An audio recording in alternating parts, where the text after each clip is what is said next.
Welcome to Habitly Courses, a production of Manage to Win. Each course is divided into multiple lessons for easy viewing.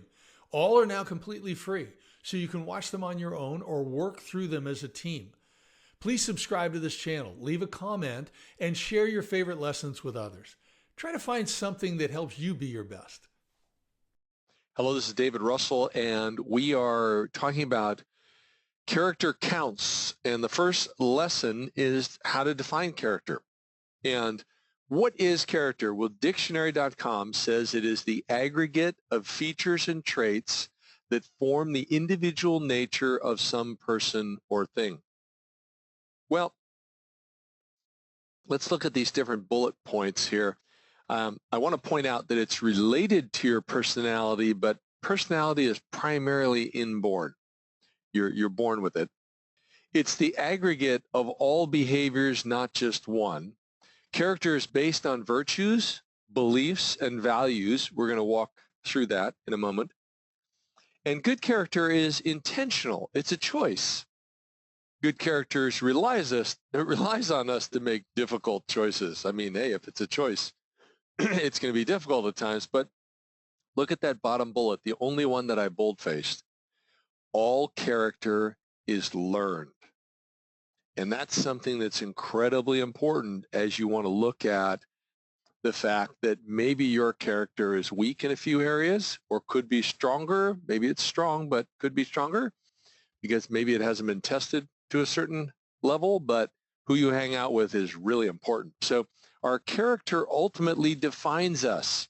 This is our moral and ethical behaviors, our reputation, how we display our ego, the quality of our relationships. If we're hanging out with people with poor character, then it's going to rub off on us. And unfortunately, I can tell you, there have been times in my life where, particularly in a work environment, I have gotten involved with some people that weren't of the highest character, and it negatively affected some of the decisions I made. And I'm embarrassed by some of those decisions.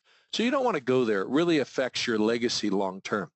Now, why is it important? Why is good character something that we absolutely must do in life? Well, I'm going to suggest that our character is all we have after an experience.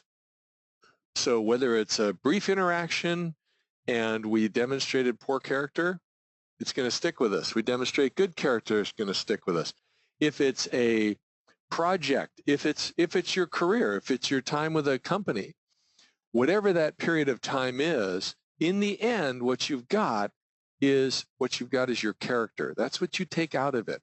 I know you got paid some money, you might have gotten some accolades, whatever, but at a deep level, really character is the bottom line. Now, focusing on living with good character positively affects the rest of our lives. I mean, it's a good thing. And it affects all of our relationships, personal and professional, not just part of our lives. And it affects our ability to achieve meaningful results in our life, as well as defines who we are.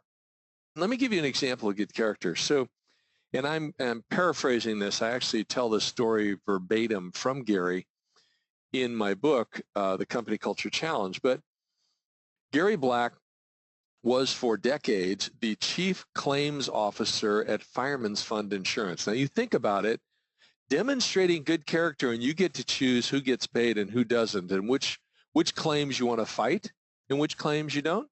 So he goes to his retirement dinner. There's all these people there, and he's sitting at a table with his family, and he has prepared a list of all his accomplishments that when it's his turn to get up and talk, he's going to talk about his accomplishments. Well, person after person gets up and talks about Gary, and he's really surprised what they say. One of his sons leans over, actually the wife of one of his sons leans over and says, "Hey, Gary, they're not saying anything that's on your list." And he says, "Yeah, I know." And either her or someone else says, "All they're talking about is your character." Person after person was standing up and speaking about how Gary Black, former chief claims officer, was a man of character. good character, an inspiring person as a result.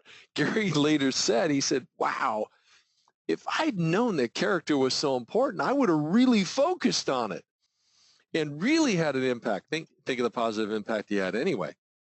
So keep in mind, after you leave the room, after you leave the office, after you leave that job, people will remember you based on your character. In the movie Monsters University, Dean Hardscrabble says, scariness is the true measure of a monster. If you're not scary, then what type of a monster are you? I'd like to suggest we could do the same thing for leadership. And I believe all of you, no matter what your position is in your organization, are leaders. And I would suggest you could almost say, or you could say, good character is the true measure of a leader.